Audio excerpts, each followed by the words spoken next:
gente, aqui é a Fê e hoje eu vim conversar com vocês sobre um livro que eu demorei anos, não anos, né, brincadeira, eu demorei mais de 1 mês e meio, provavelmente, pra terminar.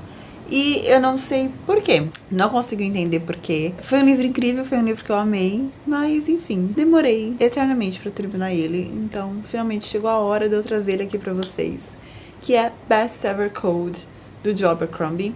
Ele é o primeiro livro dessa expansão de mundo da trilogia A Primeira Lei, mas, né, pensando na junção de todos, ele seria o quarto livro. E esse livro se passa após de todos os eventos que aconteceu da trilogia de A Primeira Lei. Nas primeiras páginas, a gente vai acompanhar a Monza e o seu irmão Bena. Eles são mercenários, inclusive a Monza é a líder de uma gangue muito importante de mercenários da região. E ela meio que presta serviço, ela presta serviços para o duque dessa região, que eu não vou lembrar o nome agora, eu não sei se é Áustria, alguma coisa do tipo, ou é Estíria. Agora eu não sei, gente, é muito nome, eu não consegui gravar nomes, então é isso, ela presta serviço pra esse duque aí, e ela tá indo se encontrar com ele, né, ela e o Bena tá indo se encontrar com o duque. Quando ela chega lá, na sala onde está o duque e algumas outras pessoas, eles conversam um pouquinho ali, só que ela percebe uma movimentação estranha e quando ela se dá conta, já tá todo mundo em cima deles e o irmão dela acaba sendo morto e ela também acaba sendo muito machucada e jogada pela janela. Ela rola morro abaixo, mas consegue sobreviver. E aí, a partir de então, a gente vai acompanhar. Esse livro inteiro é sobre a busca de vingança da Monza pra morte do irmão dela. O irmão dela realmente acabou morrendo, mas ela sobreviveu, então agora ela está em busca de vingança pela morte do irmão. E ela vai buscar essa vingança se aliando com algumas pessoas, né, alguns contatinhos ali, e algumas pessoas dela mesmo já teve uma certa ligação, outras não. E 3 dessas pessoas a gente já conhece da trilogia de A Primeira Lei, então é bem interessante revisitar esses personagens de novo. Esse livro é um livro bem grandinho, eu acho que ele tem 600 e poucas páginas, então é um livro denso. Ler ele em inglês pra mim foi uma experiência, porque acho que justamente por ele ser mais denso, me fez levar um pouco mais de tempo pra terminar, porque eu já até li livros de fantasia em inglês, mas era uma escrita mais... não sei se eu posso dizer mais simples, mas era uma coisa mais fluida, né? Com A Primeira Lei, com Best Ever Code, é uma coisa mais densa, uma coisa mais trabalhada, tem muitos detalhes, é muita gente, etc. Então, são coisas que eu acho que levam um pouco mais de tempo pro meu cérebro absorver. E o que eu achei mais interessante desse livro é que a gente sai do escopo da fantasia épica, das grandes batalhas e até das criaturas mágicas que a gente tem em A Primeira Lei, e a gente passa a acompanhar simplesmente uma história sobre vingança e disputa de poder. Ele pegou personagens secundários dessa primeira trilogia e mostrou pra gente quão interessante a história deles também podem ser. E quanta coisa acontece fora do enredo principal, né? Coisas que, enquanto a gente tá acompanhando ali a grande batalha, as grandes coisas, a gente nem imagina que está acontecendo do outro lado do mundo, ou que essas pessoas que aparecem aqui e ali pra dar uma ajudinha ali numa batalha maior, também está enfrentando as suas batalhas, suas micro disputas ali, nas suas próprias regiões, nas suas próprias escalas de poder ali, né? E eu amo fantasia épica, eu adoro, mas eu também adoro essa coisa mais simples, sabe? Mais simplesmente um querendo acabar com o outro por causa de um cargo, que não é tão simples assim, né, o cargo, mas de qualquer forma, pelo menos o cargo ali que estava em questão, que era se tornar o sucessor do duque, ou etc., o novo duque, ou o chefe dessa liga de mercenários, também era uma coisa super importante para a região e etc. Isso determinava muitas coisas naquela região. Então, é um cargo ali menor, né? Se a gente for pensar em questão de realeza, não é um cargo de rei do continente, do reino, etc. Mas é um cargo de muita importância para aquela região. E, de uma certa forma, isso também impacta na realeza, porque esses microcargos também impactam na realeza, porque uma hora ou outra, a realeza também precisa dessas pessoas para alguma coisa, seja para lutar numa guerra, seja para fazer acordos comerciais, etc.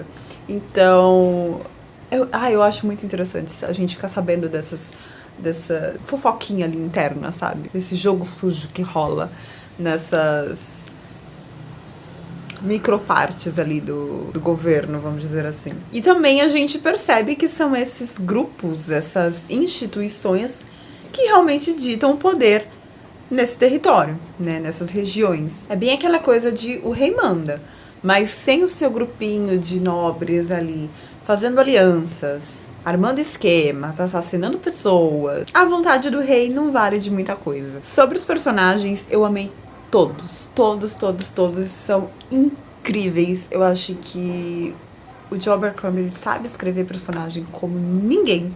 Ele é muito bom nisso e ele é muito bom em sustentar esses personagens e deixar eles tão interessantes que você não precisa de mais nada além desses personagens pra história fluir. Que foi o que aconteceu aqui, né? A gente não precisou de nenhum background assim muito glamuroso pra história acontecer. Era simplesmente a vingança de uma mulher pela morte do seu irmão. E muita coisa aconteceu ao redor disso. A gente teve várias mudanças de poder ali acontecendo, várias mudanças de aliados e inimigos. Então, enquanto em uma página aquela pessoa era inimiga da Monza, na página seguinte ela já virou aliada por um determinado tipo de acontecimento. E a gente via esse jogo girando e girando e girando até ela ir chegando próximo da execução, né, da vingança dela. E isso é muito interessante pra mim, gente. É muito interessante. E é muito bem feito, principalmente.